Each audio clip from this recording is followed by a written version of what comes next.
Work, work, Angelica. Hello, everybody. Welcome to Late Night Snacks. We are here Balls to Jaguars. discuss. Yes, it is. It is RuPaul night, and we are here to discuss the premiere. Now you know there. Yes. Now you know there's a delay. Do a count of three after you pause. So we can't because I'm on the computer. Yeah. So we are here to Right. talk about the premiere of season 13 RuPaul's Drag Race. of RuPaul's Drag Race, Engines. entitled Pork Chop. Yes. So, and it's gonna be a really quick episode to go over because they did it. They opened this episode. They opened this season completely different than they ever did any season, and I thought it was dumbed down. I thought they really dumbed the show down. They make even more strides to be mainstream. Yeah. Because what they did with this episode was they did a lip sync showcase the whole episode. There was no substance of any of these characters and who they were, and get them to me. There was no substance of any competition or any mini challenge. It was just 2 by 2. They lip synced. One got eliminated each lip sync, and then they went to the elimination room and they said all the eliminated girls have got to vote somebody off, a la Survivor style. They go to the vote, the episode ends. It's on a cliffhanger. So basically, it was just a showcase. It was a lip sync showcase. Yeah. There was no substance to the show whatsoever. And can I say that I was not impressed with any of their outfits? I was not impressed with any of their outfits this week. I expected them to go. Well, the problem is, but they don't. See, the problem in your entrance walk outfits, you always wear something kind of cheap, because if they put you through some challenge in the beginning, like they used to with like photo shoots, and also the outfits get ruined, they get gross, they get wet, and so that's why they were in their entrance outfits. So the lip sync in their entrance outfits dumbed down the show. I wasn't impressed. This is VH1's RuPaul. Yeah, I wasn't impressed. VH1's RuPaul. They're putting in a high budget. Yeah, so let's just go through who these people are, the pairs. All right. And kind of where everybody stands. So, first contestant is Candy Muse. Candy Muse is from the House of Aja. The House of Aja the House of Aja in New York was obviously Aja's house, and there was 2 other girls in that house. All 3 of them now have been on Drag Race, and that was Candy Muse, Aja, and Delia Sin from last season. So all 3 of them has been on there, and Delia Sin, and Dyson went out first last season, so we'll see what Candy does. She did win her lip sync. She's just as boisterous as Aja is. She's just as in your face. She did let something slip in the episode, and said that the House of, I don't know, they used to have a reality show on WoW with the 3 of them, and they're really, really obnoxious.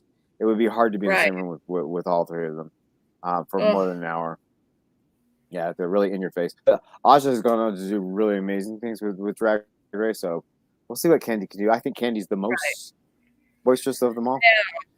Yeah. So we'll see. The other pair, as far her as contestant, the pair goes, we have her challenger was Joey J. Yeah. Joey J. I can't remember how long she said she was doing drag, but it was. She's one of the new ones, as far as I know. No line. I think so. No. It was what it was. She hasn't been doing. I don't think she's been doing drag. I think it's like 3 years or something like that. Maybe. Yeah. It was. Inexperience. The next one's probably the most interesting contestant on. That's no, not yet. Who is that? Oh, that's Scotty. So this is who is this now? Got me. Yeah. Right. Are you talking about the second one? Okay, I have them all written down in order. Okay. The first pair was Candy Muse and Joey J, and they did Call Me Maybe. Yeah. Okay. The second pair was Denali and Lalaurie. That was the second pair. Oh, Denali and Lalaurie. Okay. So, Denali this pair was I'm trying to think Denali. Yeah, I'm trying to think who they are. Were these the two African Americans? Denali is she's only been doing drag for I think a couple months maybe. She's very, very new in the industry. What was she wearing? What was she wearing? She was wearing the ice skates. Okay. She was wearing ice skates. That's right. Yes. Yeah. So she's experienced, isn't she? She's a professional ice skater, and she fused this with drag. So her interest, she came in on skates, on ice skates, and so she ended up having to do the lip sync on ice skates, which was a huge disadvantage for her because she was the one that went home. Lala Ree was the older African American lady, right? No, that was the next group. That was the next group. That was the next pair. Which one's Lala Ree? Yeah, I get it. Who was the winner? She's one of the African Americans ones. Yeah. The really experienced one. Well, there's a couple of them actually. She wins the lip sync. Yeah. Next we have Denali ended up being voted or had to sashay away for that one. And then their song was When I Grow Up by the Pussycat Dolls. So and then our next group was Simone and I can never say her name right. Tanisha Iman. Yeah. This is the two African Americans. And I thought that this was the most paired lip sync. They were both, very, very equally skilled. Yeah. Could have gone either way, I think. But this went to what's her face? This went to Simone. What's her name? It went to Simone, yeah. No. It went to Simone. Yeah. And then what did they do? They did the Pleasure Principle. They did the Pleasure Principle by Janet Jackson. By Janet. Yeah, and Tanish is older and more experienced, but did it very good. She did it very Janet style. Whereas Simone did her own take. She's been in the industry for 30 Simone years. Was a bit newer to drag. Did it her own way. Yep. Okay. So next we have.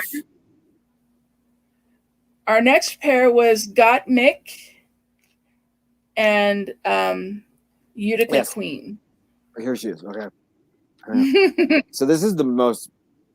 No, this is not. Yeah, this is Got Mick is. Yeah. So this Got Mick is the female to male trans queen. So I didn't expect her because from her interview I didn't get this type of personality from her, and she's really infectious. I was blown away by her confessionals and how she just engages immediately.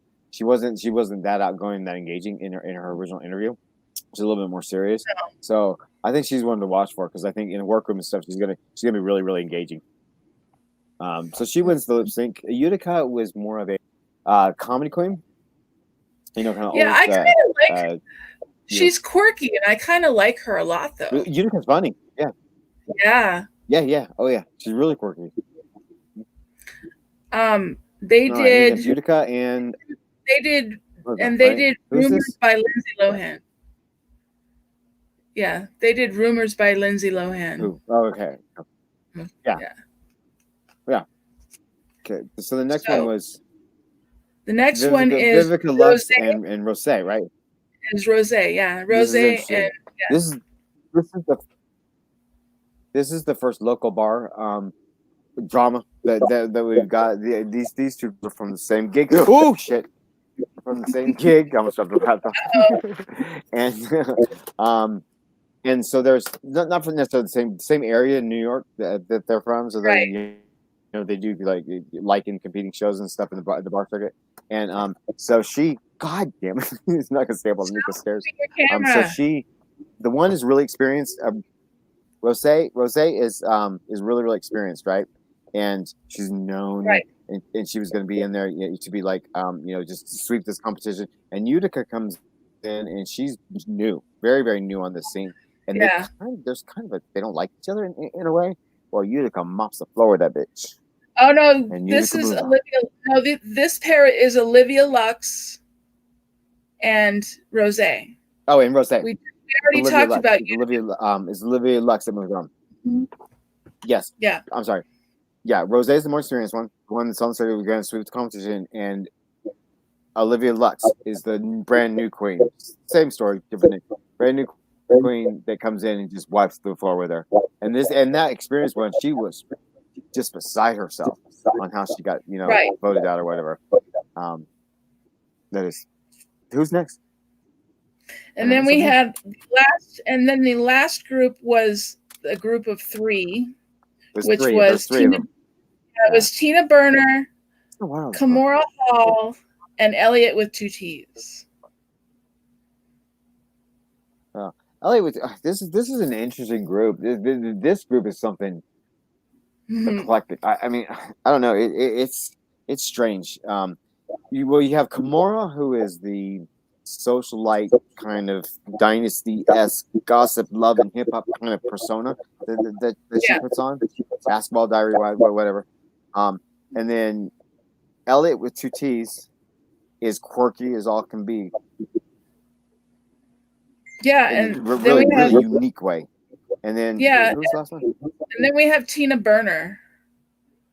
And this is the one with this was the group of 3. Tina Burner is another one of those queens who yes. And Tina Burner is another one of those queens that is kind of a quirky homemade style, yet really popular in her local drag community.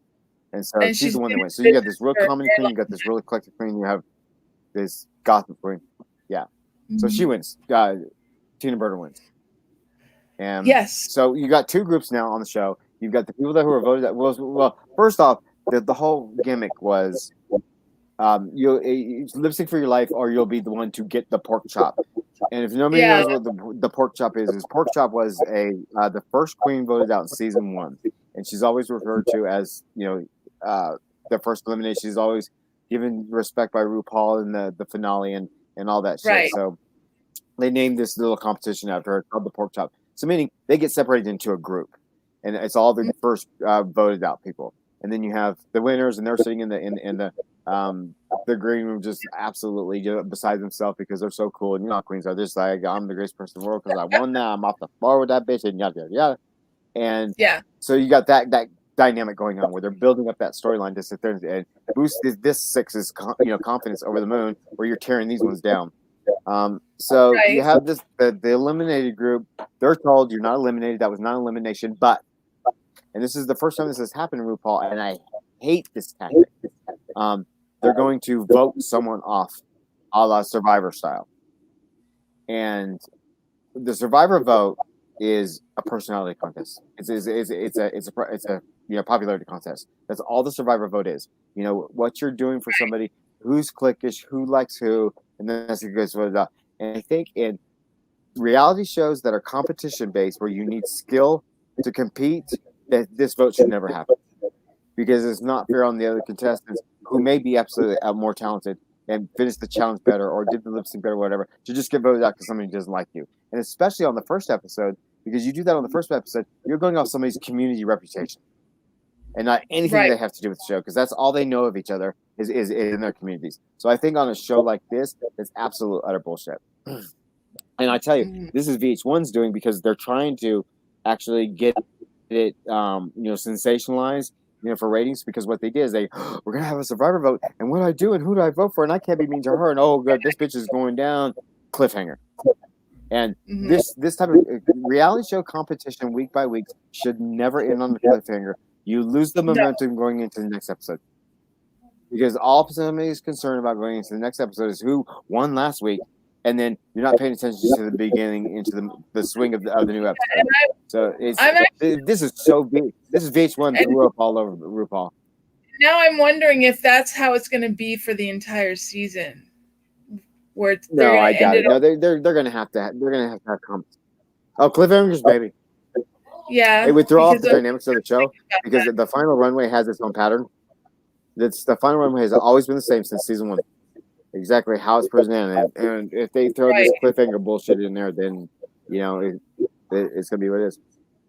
I mean, honestly, I thought the episode was for the millions of dollars that VH1 is putting into the show now. I thought that the episode was bullshit. That was just like it was lazy. It was a really lazy episode. Yeah, I kind of have to agree. There was nothing special. They all went to the main station. You can't. Yeah. I mean, I honestly liked it better what they did last year when they broke them up into where they actually had 2 episodes and did half the cast and then I like the home performances better than this shit. The home performances in the finale last season was better than this. It was more entertaining than this.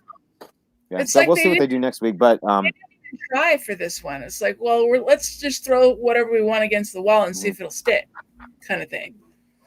Yeah. Well, what's interesting about this format? Lost my train as well. There's something else to say. Oh, with this episode, this particular episode particularly, and what all TV is doing right now this season is they're introducing COVID into it some way or another. I guess that's just the reality of our world. We got to expect it in all of our levels of entertainment now. But what RuPaul has shown the audience of how they're practicing safe, RuPauling. The judges are all separated by 6-10 feet, whatever, separated by plexiglass. There was a lot of plexiglass squeegee jokes, stupid shit during the judging panel. I don't think I really am. I'm over this COVID myth on TV already because I think it's sensationalized. It's in your face. We're the network and we've got to do the right thing. So we got to get the COVID message out when you're just relaying the wrong message. Who gives a shit in a drag competition how they're handling COVID? They're obviously handled it fine enough to film. Like Big Brother was one of the best shows outside of the mask. Once they were in the house, you never heard about COVID again. Right. And this is us. They're doing their COVID crap and walking around the park with their, They even had a couple of the queens wearing masks as part of their outfit. I don't know if they planned that or not, but it's like, yes, we're here. Yes, we're dealing with it. Yes, it's reality, but get over it. Because it's you go to TV for an escape. You don't need to go to TV to realize we're still in a pandemic. Watch the news for that. And we don't necessarily. We're gonna see this in every single film. Yeah, we're gonna see this. I wouldn't be surprised if we start seeing this in some of the major blockbusters films as well, because it has nothing to do with plot of TV shows or plot of films. It has to do with the network wanting to be responsible. It's political. Right. So that is the episode in a nutshell. You are interested. Yeah. Well, that sucks. Yep. So they left us on a cliffhanger. Off to a weird start. Yep, the season's off to a weird start. We'll see what happens. We're gonna have 12 people to go into next week. There's 13. So we're literally gonna have 12 contestants going to next week on the first challenge. Yeah. 13 will lose one. 12 will start to compete. We haven't competed yet. Right. Yeah, because technically the competition hasn't even started. So it hasn't. All right, that's RuPaul, season 13, episode 1. I'm that guy. That's the one. The world is peaceful. Get the fuck out. Let's go. Bye. See ya. All right. We'll see you guys in the next one. Take care, guys. Bye.